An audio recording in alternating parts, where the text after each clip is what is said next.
Hola y bienvenidos a la historia de Roma.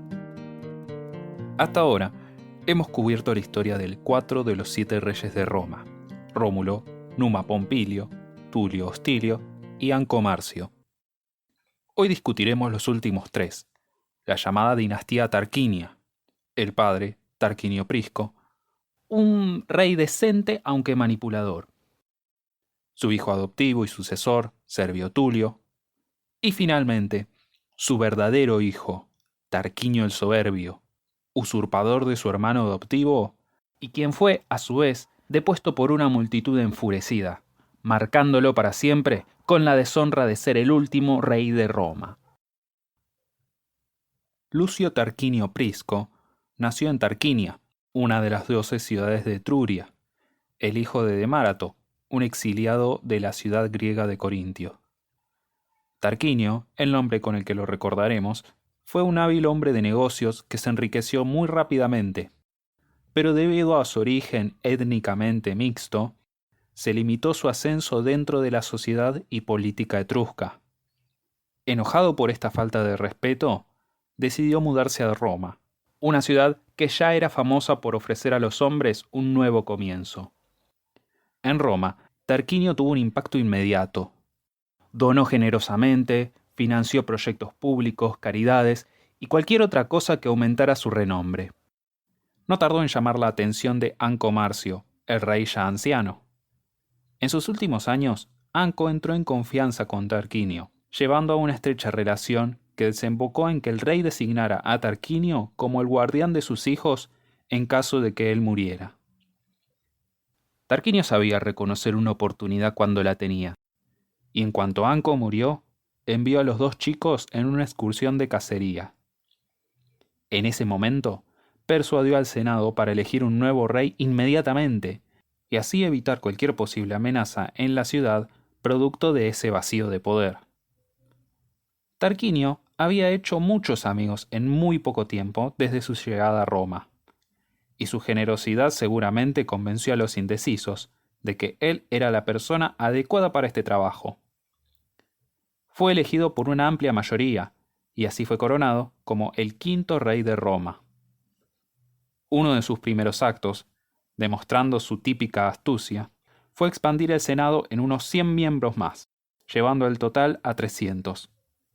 Los nuevos senadores debían su posición a Tarquinio, y obviamente lo apoyaron en todo lo que éste hacía, haciendo que el Senado terminara siendo simplemente un pequeño sello de aprobación para todas las políticas de Tarquinio. Esto hubiera sido desastroso si Tarquinio hubiera sido un líder tiránico o incompetente. Pero resultó ser un rey bastante consciente y hábil, tanto como administrador, así como en su rol de jefe militar. Poco después de su elección, Roma se vio envuelta, otra vez, en una guerra contra las tribus latinas vecinas. Tarquinio puso a sus oponentes en fuga con mucha facilidad y volvió a la ciudad con un enorme botín. Decidió festejar su victoria celebrando juegos públicos como jamás se habrían celebrado, pero no existía un estadio lo suficientemente grande como para contener su visión. Así que ordenó la construcción de un hipódromo entre las colinas del Palatino y el Aventino. Este hipódromo, cuando fuera completado, se lo conocería como el Circo Máximo, uno de los establecimientos deportivos más grandes del mundo antiguo, y que seguiría en uso continuo por los 1000 años de existencia del imperio. Una vez que los trabajos en el Circo Máximo comenzaron, los romanos se entrenzaron en una pelea con las restantes comunidades sabinas. Estas comunidades nunca se habían recuperado de tener la mitad de su población anexada a Roma, y ahora querían desafiar a estos advenedizos por el control de la región. Una vez más, Tarquinio lideró a los romanos en la victoria, usando tanto estrategias hábiles como fuerza bruta. Cuando llegó el enemigo, Tarquinio destruyó el puente que los sabinos habían usado para entrar al territorio romano, dejándolos sin ruta de escape, para luego aplastarlos contra el río. Para celebrar esta victoria, Tarquinio inauguró una de las más famosas tradiciones romanas, el triunfo. En años posteriores, se establecerían normas sobre que constituía un triunfo oficial, pero las bases fueron puestas por Tarquinio. El líder del ejército triunfante entra a la ciudad montado en un carro tirado por 4 caballos. Las legiones lo siguen detrás con prisioneros de las fuerzas derrotadas y toda clase de tesoros capturados del enemigo. El ser otorgado un triunfo era el honor más grande que un general romano podía recibir. Después hablaremos mucho más sobre los elementos tradicionales de los triunfos, así que por ahora vamos a tener el dato de que fue Tarquinio Prisco quien celebró el primero de ellos. Es en estos tiempos cuando el rey se entera de una historia fantástica. La cabeza del hijo de un esclavo que estaba durmiendo de repente se prendió fuego, pero el niño no estaba lastimado y ni siquiera se despertaba. Hubo testigos que afirmaban haber visto el fenómeno con sus propios ojos y que las llamas desaparecieron cuando el niño se despertaba. La esposa de Tarquinio creía que era un presagio de la futura grandeza del niño y le imploró al rey que lo adoptaran para que así invitaban al destino y a la fortuna a sus hogares, y no esperaban que estas fuerzas irrumpieran de repente en sus vidas, una forma de congraciarse con las divinidades. Tarquinio accedió, y este chico, Servio Tulio, fue adoptado por el rey. Lo crió como un hijo propio, y el presagio pareció ser cierto, ya que el niño se transformó en un líder natural y un claro heredero al trono. Todo parecía marchar muy bien para Tarquinio, pero los problemas estaban a punto de comenzar. Los hijos de Anco no se olvidaron la forma en la que se les había negado su justa herencia, y decidieron retomar lo que consideraban propio. Teniendo en cuenta que nunca se podrían acercar al rey, los hermanos persuadieron a 2 hombres para que hicieran el trabajo sucio por ellos. Los 2 hombres llegaron al palacio y pretendieron tener una discusión muy ruidosa, reclamando que el rey resolviera la pelea. Tarquinio salió para ver a qué venía tanta conmoción y aceptó solucionar el problema. Pero mientras se sentaba para impartir su juicio, uno de los hombres sacó un hacha que llevaba escondida en su túnica y la enterró en la cabeza del rey. Tarquinio cayó y los hombres intentaron escapar, pero fueron capturados inmediatamente. La esposa de Tarquinio, Tanaquil, al ver la gravedad de la herida, despejó la sala y trajo a Servio Tulio para que lo ayudara con el rey. Ella le dijo que no podían hacer nada por Tarquinio, pero era de suma importancia que los perpetradores de ese crimen no asumieran el trono. Imploró a Servio para que formara parte de un engaño, así ninguno de los hijos de Anco se convirtieran en reyes. Abrió la ventana y se dirigió a la multitud que se estaba juntando en el palacio. Tanaquil les dijo que la herida de su esposo era superficial, y el rey no tardaría en recuperarse. Por lo pronto, anunció, tendrían que obedecer a Servio, quien actuaría como rey hasta que Tarquinio pudiera reasumir su cargo. Claro que para este entonces el rey ya debía estar muerto. Tarquinio reinó por 37 años y murió el 578 a.C. Por un tiempo, Servio se desempeñó como gobernante, como si estuviera guardando el puesto para Tarquinio. Había veces en donde llegaba a decir que se reservaba ciertos juicios o disputas legales porque las tenía que discutir con el rey. Los hijos de Anco, creyendo que su conspiración había fracasado y viendo que Servio asumía el trono, marcharon al exilio. Poco después de la transferencia de poder, la ciudad etrusca de Veies lanzó un ataque contra Roma, y Servio marchó a su encuentro. Luego de destruir completamente el ejército de Veies, Servio volvió a Roma como un amado salvador. En este punto, ya claramente encumbrado en el trono, se anunció la muerte de Tarquinio. Nadie cuestionó la continuidad del reinado de Servio, y el plan de Tanaquil se completó exitosamente. Servio sería el anteúltimo rey de Roma, y en todo sentido el último buen rey. Fue el responsable de la transformación final de la sociedad romana previo al establecimiento de la República. Una transformación que tendría un profundo efecto en la manera en la que la república sería gobernada. Ya que deseaba hacer un inventario de los recursos, bienes y población de la ciudad, Servio instituyó el primer censo. Según los datos que recabó, dividió a los romanos propietarios de tierras en 5 clases. Nominalmente divididos según su riqueza, la idea era establecer quién podía proveer qué cosa cuando entraran en guerra. La primera clase eran los más ricos, capaces de pagarse un casco, un escudo circular, una coraza de bronce, armadura para las piernas, espada y lanza. La segunda clase se podía proveer del mismo equipamiento que la primera, excepto la coraza.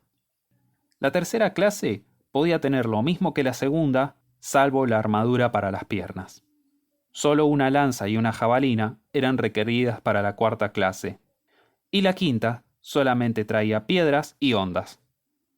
En el extremo de estas clases tenemos a los más ricos de los ricos, ya conocidos como un grupo aparte, los équites, los hombres de caballería que podían costearse los caballos.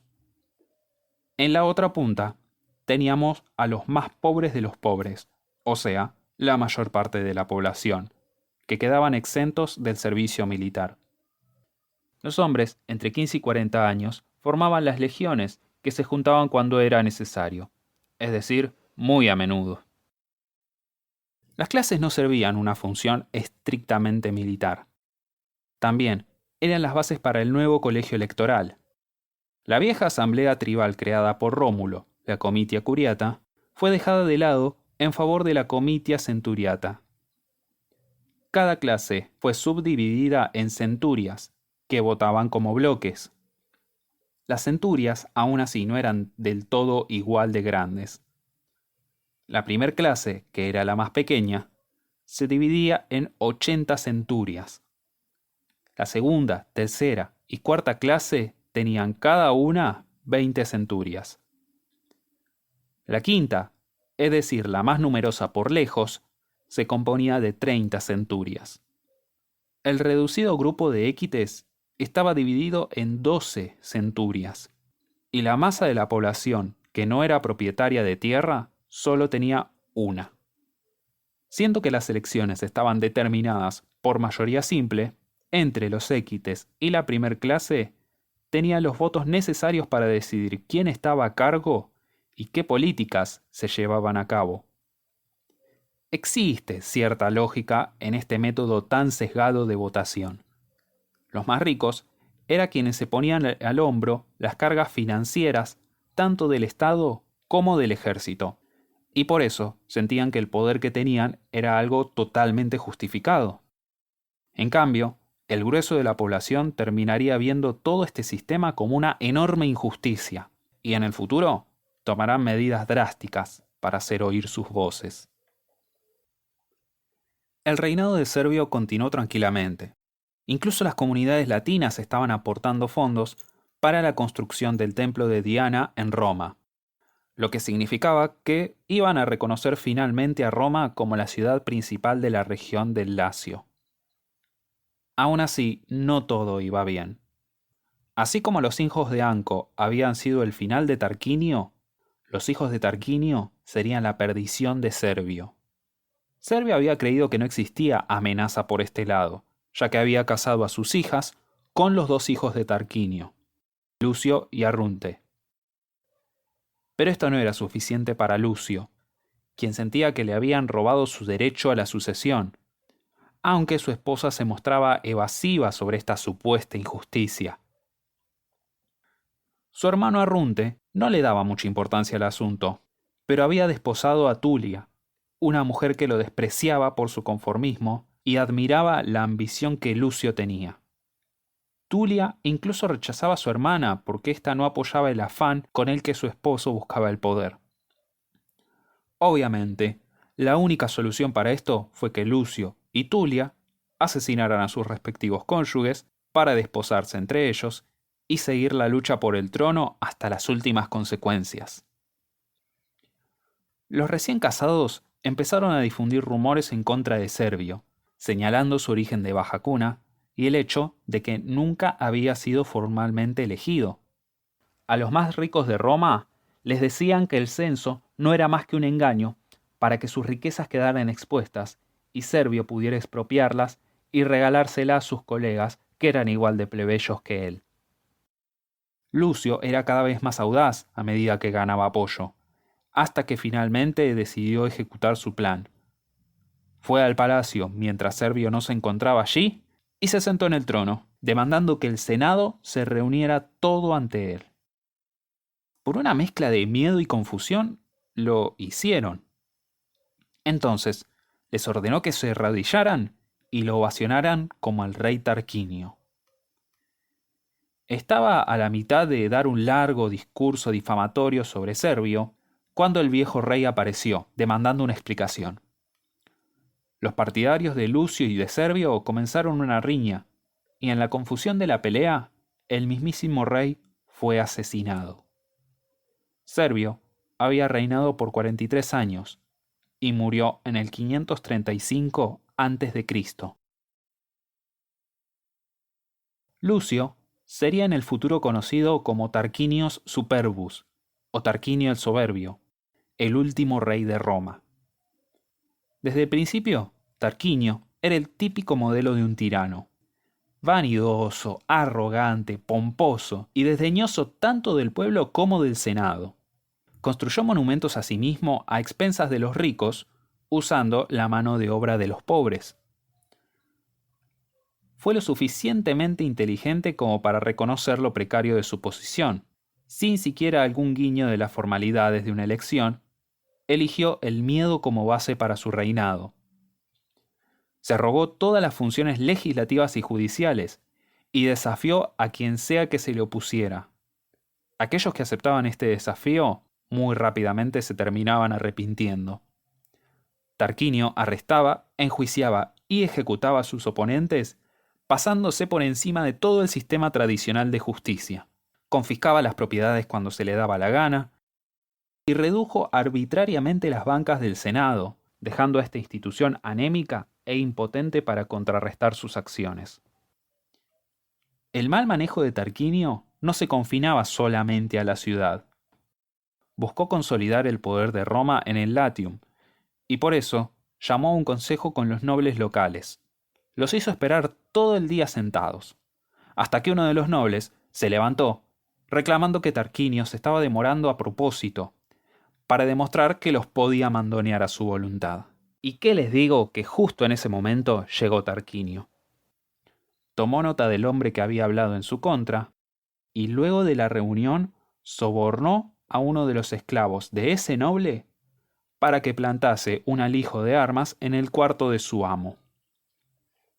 Una vez hecho esto, Tarquinio reunió de nuevo al consejo y anunció que acababa de descubrir un complot contra su vida, y señaló al noble ofendido como el culpable. Llevó a toda la gente a la habitación de ese noble, donde descubrieron todas las armas escondidas.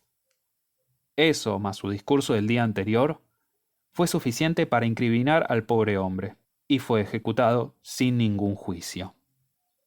El resto de la nobleza latina, creyeran o no la acusación, se dieron cuenta de que Tarquinio era capaz de cualquier cosa, así que decidieron no desafiar el poder de Roma. Con la ciudad y el campo pacificado, Tarquinio se dedicó a disfrutar los frutos de su arduo trabajo. Pero de esta semilla tan llena de veneno, solo podían germinar frutos también envenenados. Y Tarquinio pronto pagaría el precio máximo por su obrar tan deshonesto. Tarquinio, obviamente, no se había granjeado la simpatía de nadie, y la gente esperaba solo una chispa para encender la rebelión. Un día, el más joven hijo del rey, Sexto, asistió a una cena organizada por Colatino, un noble local, y al conocer a Lucrecia, la esposa de Colatino, Sexto decidió que debía poseerla. Borracho de lujuria, Sexto volvió a la casa mientras Colatino estaba lejos, asediando el pueblo vecino de Ardea, y violó a Lucrecia. Luego de satisfacer sus deseos, escapó, aún sin darse cuenta de lo que acababa de comenzar. Colatino, acompañado de un tal Lucio Junio Bruto, recibió un mensaje mientras volvía a Roma, donde le pedían que volviera a su casa inmediatamente. Allí, rodeada por Colatino, Bruto y por su propio padre, Lucrecia les contó lo que había hecho Sexto, y luego, llena de vergüenza, tomó un cuchillo y se apuñaló en el corazón. Los tres hombres, llenos de pena, juraron sobre su cadáver que los tarquinios pagarían por su muerte. De vuelta en el campamento militar cerca de Ardea, Bruto alzó el ejército con sus palabras denunciando a los tarquinios como opresores y criminales. Encabezó al ejército de vuelta a Roma, donde planeó expulsar a los tarquinios de una vez y para siempre. Marchando por las calles de la ciudad, encontró a la gente trabajando como esclavos por los proyectos de Tarquinio y listos para rebelarse. A este punto, Tarquinio se enteró del motín en Ardea y cabalgó allí para tomar control de la situación, pero se encontró que el ejército ya se había marchado y que él era ahora un exiliado de la ciudad que supuestamente gobernaba. Tarquinio el Soberbio reinó por 24 años y moriría intentando, pero nunca logrando, retomar el trono. En la ciudad, el pueblo liberado declaró a los tarquinios como enemigos de Estado y por siempre desterrados de Roma. Se convocó a la Comitia Centuriata y decidieron que ningún rey volvería a gobernar Roma, y 2 hombres debían ser electos anualmente para liderar. Así, el poder nunca estaría concentrado en las manos de una sola persona. Colatino y Bruto fueron electos, iniciándose como los 2 primeros cónsules de la historia romana. El año era 509 a.C. y la república más famosa del mundo acababa de nacer. Toda esta historia sobre la desafortunada dinastía tarquinia arroja una sombra muy interesante sobre la historia de Roma. A través de lo que son claramente biografías apócrifas, un punteo de la historia verdadera empieza a emerger. Como he dicho antes, la cultura romana era un derivado de influencias etruscas y griegas. Así que a modo de paralelismo, acá tenemos la historia de una familia de reyes que se convirtieron en amos de Roma después de emigrar desde Etruria y que eran descendientes de un griego exiliado. Ahí, en la historia particular de los tarquinios, se encuentra la historia general de toda Roma. Este dramático y quizás ficticio recuento tiene ciertas raíces en la realidad. Los historiadores actualmente reconocen el dominio que los etruscos tenían sobre Roma hasta la fundación de la República. Es probable que reyes etruscos hayan gobernado la ciudad y que fueron rechazados por una población nativa que desconfiaba de su poder. Pero la claridad del cuento de los tarquinios omite la complejidad de una realidad que estaba llena de alianzas, matrimonios y de culturas chocando, que hacía difícil definir quién era un romano de verdad y quién era un etrusco extranjero. La historia de los reyes también ofrece una moraleja que los romanos siguieron con gran éxito y abandonaron bajo su riesgo. Hasta el desgraciado Tarquinio Superbus, ninguno de los reyes anteriores había sido el hijo de un gobernante anterior. La sucesión hereditaria casi no tenía relevancia en el ascenso de los reyes. Anco Marcio fue el único que tenía algún parentesco con uno de sus predecesores, y era el nieto de Numa, no un heredero inmediato. Es un enorme contraste con las monarquías que surgen en la Edad Media, que se fundaban enteramente en el paso del mando de padre a hijo, sin importar el mérito o la habilidad del sucesor. El historiador Gibbon famosamente marca el principio del fin del Imperio Romano en el momento en el que el emperador Marco Aurelio se deja llevar por sus sentimientos y elige a su hijo Cómodo como sucesor en el año 177 después de Cristo, en vez de buscar a un hombre más preparado y capaz. Esta elección terminó con 5 sucesiones exitosas de poder del emperador a un hombre que era elegido por sus méritos y no por su parentesco. El periodo conocido como el siglo de los 5 buenos emperadores marcó el punto más alto del poder, riqueza y estabilidad de Roma. La historia nos ha mostrado una y otra vez que la nave del Estado navega hábilmente cuando el liderazgo se basa en la capacidad, y que naufraga cuando solo se basa en el origen o en la cuna. La monarquía romana ha muerto y jamás volverá. La próxima, vamos a continuar con la historia de la República Romana y rastrearemos su larga marcha por la península itálica, a través del Mediterráneo, y a partir de ahí, derecho a las leyendas. En el próximo programa veremos los primeros días de la República, quiénes fueron sus primeros líderes y qué pasaría con todo aquel que se atreviera a intentar ser rey de Roma.